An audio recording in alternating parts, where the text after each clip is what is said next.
to DanceGeek. I'm Claire. Totally admitting that the title for this video is completely clickbait. But it's clickbait based very, very heavily in fact. So today I'm giving you a different perspective of common dance warm-ups, stretches, and exercises. Now that's probably what the title should be of this video, but no one's going to click on that. That's a bit boring and clinical. So in order to actually make this video a bit more appealing, I gave it a bit of a controversial clickbaity title. So let's get into the exercises. We're going to lower the camera because we're going down onto the floor. Yep. Welcome to the floor. Big thank you to that dance place for allowing me to film in their studios. We're going to be doing pike stretches and straddle stretches. Lots of different names for these, but basically when I say pike stretch, we're talking your standard hamstring stretch where your legs are out in front, and straddle being when your legs are out to the side. Okay? So the first thing that I want you to rethink is how the glutes, the hip, the butt area is attached to the floor. So make sure your students are not sitting back here. You don't actually want them to have a straight back, really. If the back is straight up and down, in order to get that flatness through a spine, you actually have to curve under in the hips, and that's not the correct posture for this position. What I like to tell my students is make sure your tailbone is pointing backwards, not sitting on the floor here. Okay, so I always get them to wriggle forward this way and then lift up through their tummy. So their backs should, when you're looking at them, their back should actually be on more of an angle, so like this way, a diagonal line, rather than a straight up and down L position to start with. All right. Now for some kids, this is already going to stretch their hamstrings, because we've got to remember the hamstrings go into the glutes. Hamstrings are not here to here. When we're talking about stretching the hamstring, we are talking about stretching all the way into the booty. Okay? The hamstring comes up into the glute. We need to access all of that. So one of my pet peeves, and I do think that you're doing it wrong, is correct here. Please don't teach your students to put their nose on their knees. I don't get that. That's not how the body works. Because nose to knees, if you watch my back, nose on your knees creates a curve in the spine. The only way nose to knees works functionally is if you have a student with excessively long thigh bones or an excessively short torso.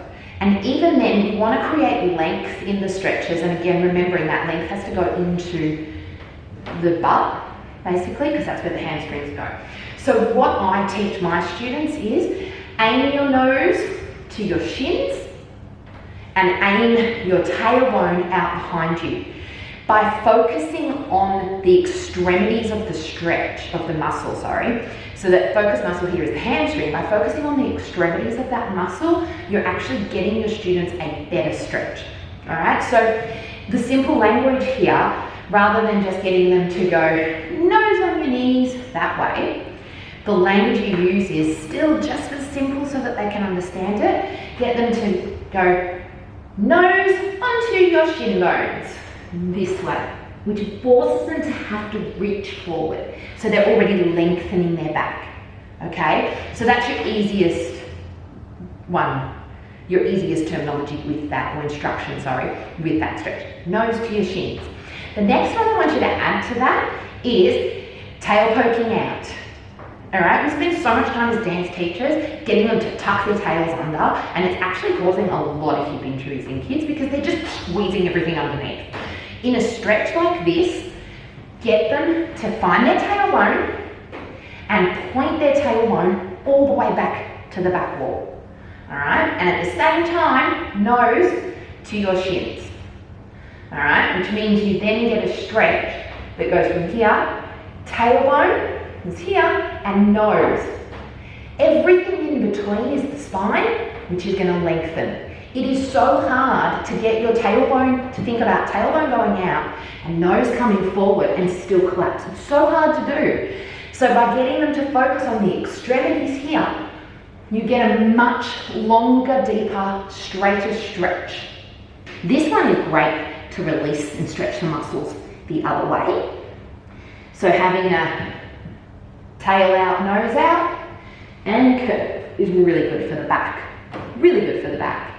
But when it comes to actually stretching the hamstrings, let's focus on lengthening through the body to then flatten that stretch, okay? So that's on your hamstring. Now that same theory applies when you go into middle splits. So let's talk about our straddle stretch or middle split. So from here, I like to get my students, you don't have to do this every class, but I actually like to get them to go into straddle position from this piked position where both legs are in front. I do this on a slight angle for you.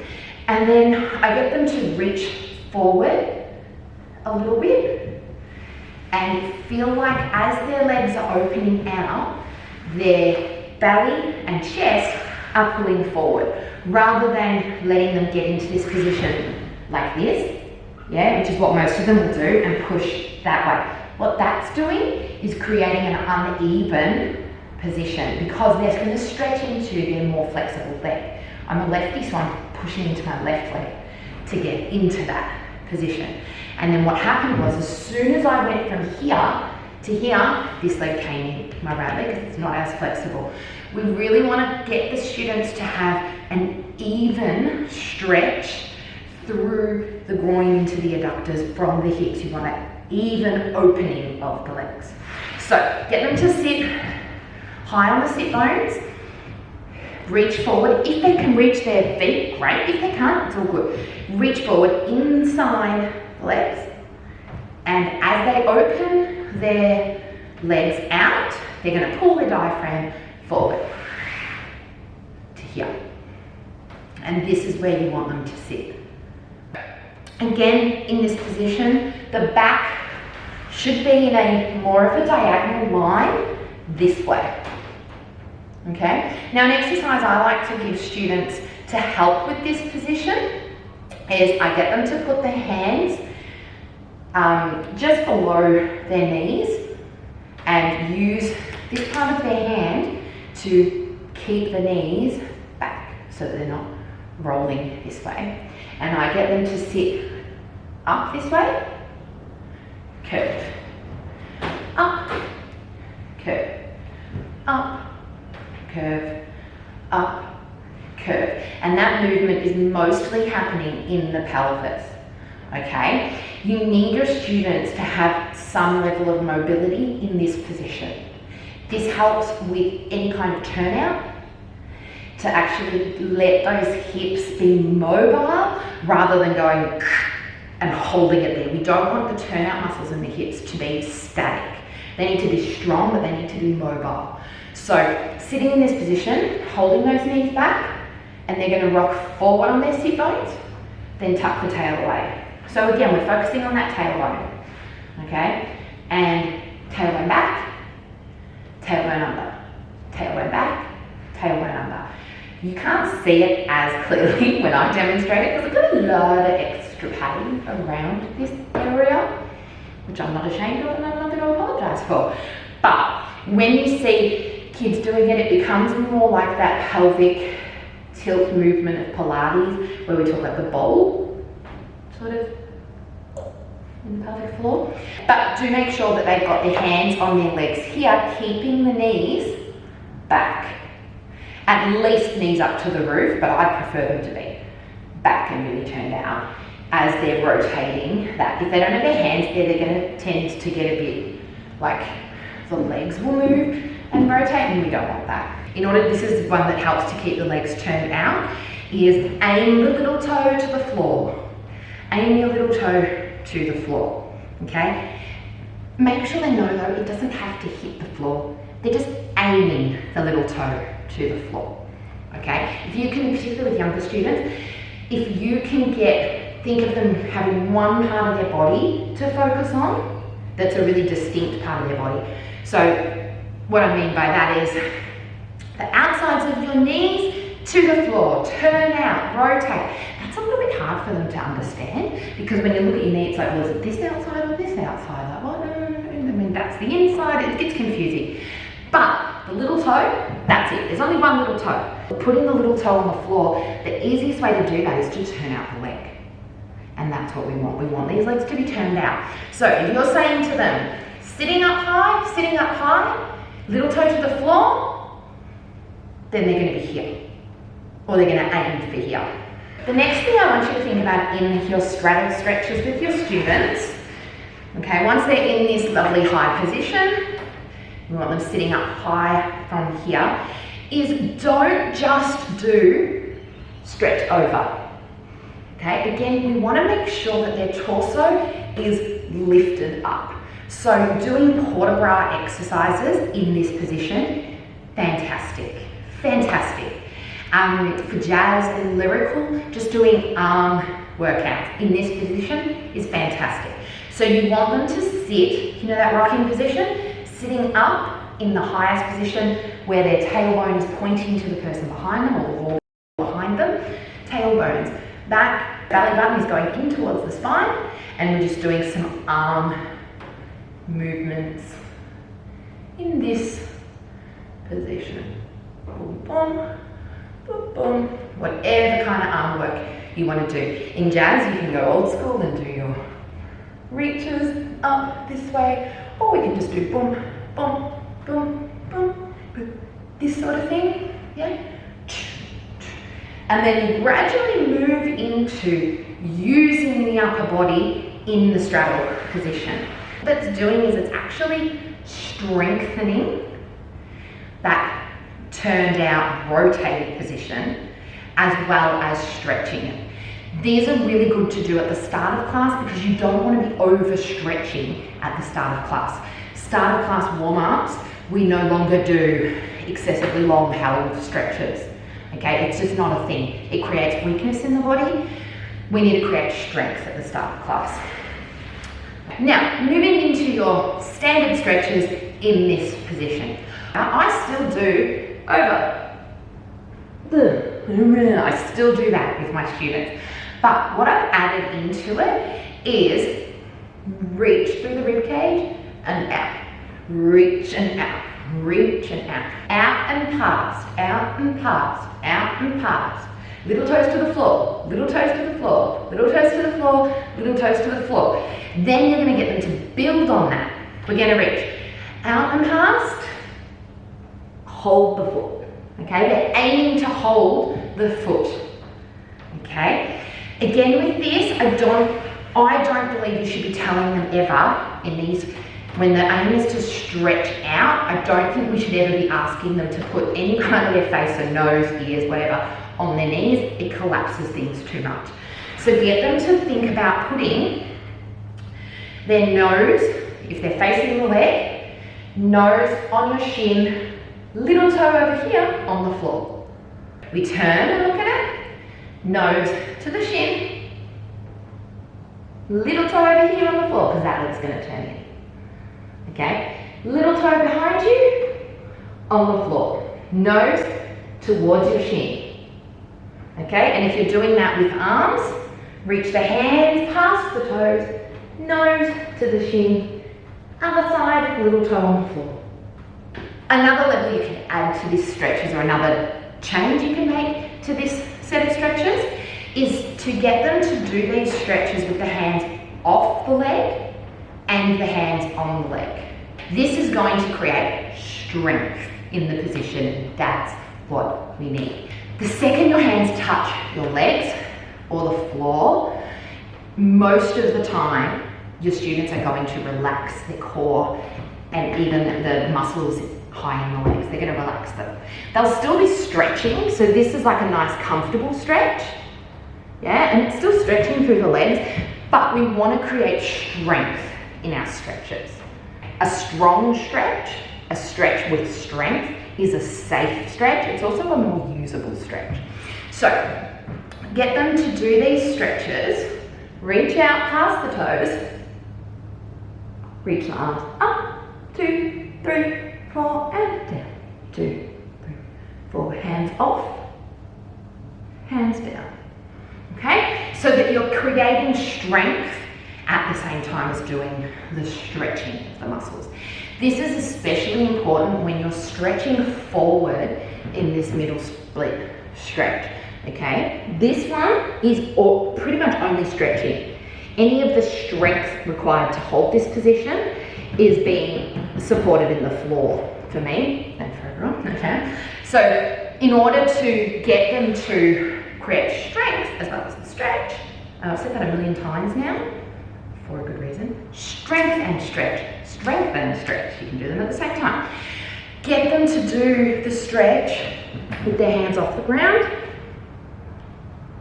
Place the hands on the floor. 2, 3, 4. Hands out. 2, 3, 4, and down.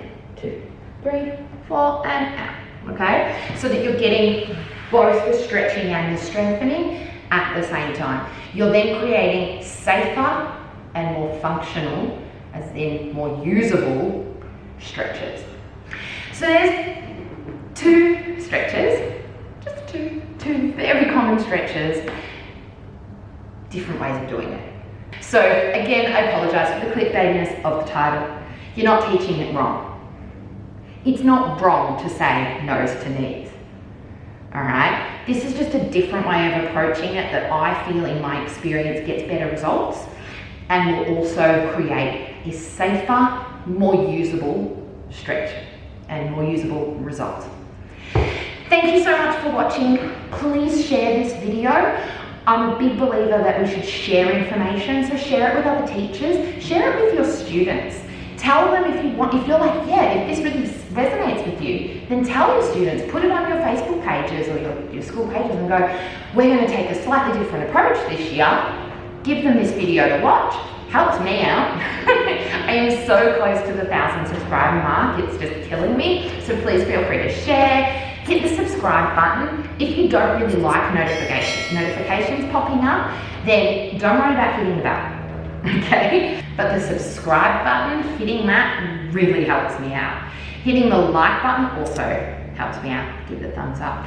And share. If you have any requests, I'm going to be doing a whole series of these sorts of videos. So reframing, teaching things differently, different perspective stuff. But if you have any specific requests for videos like this one or any kind of dance related video, please pop it in the comments because I am always looking to give more information out there. I am a true geek when it comes to dance. I love learning new things. I collect so much information as far as dance and performance goes because it's just my obsession.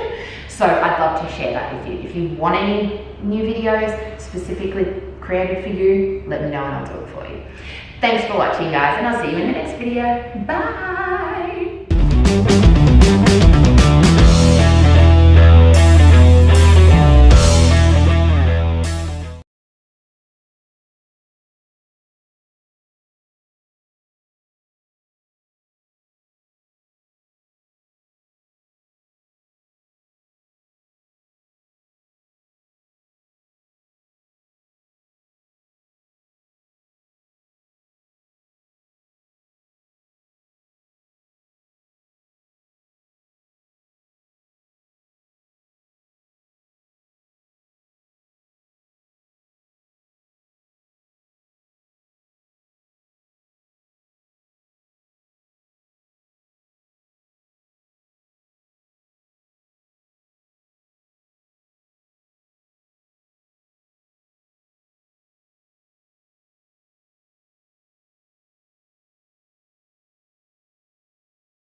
Thank you so much for watching. If you have any requests, I'm going to be doing a whole series of these sorts of videos. So reframing, teaching things differently, different perspective stuff. But if you have any specific requests for videos like this one or any kind of dance related video, please pop it in the comments, because I am always looking to give more information out there. I am a true geek when it comes to dance. I love learning new things. I collect so much information as far as dance and performance goes, because it's just my obsession. So I'd love to share that with you. If you want any new videos specifically created for you, let me know and I'll do it for you. Thanks for watching, guys, and I'll see you in the next video. Bye!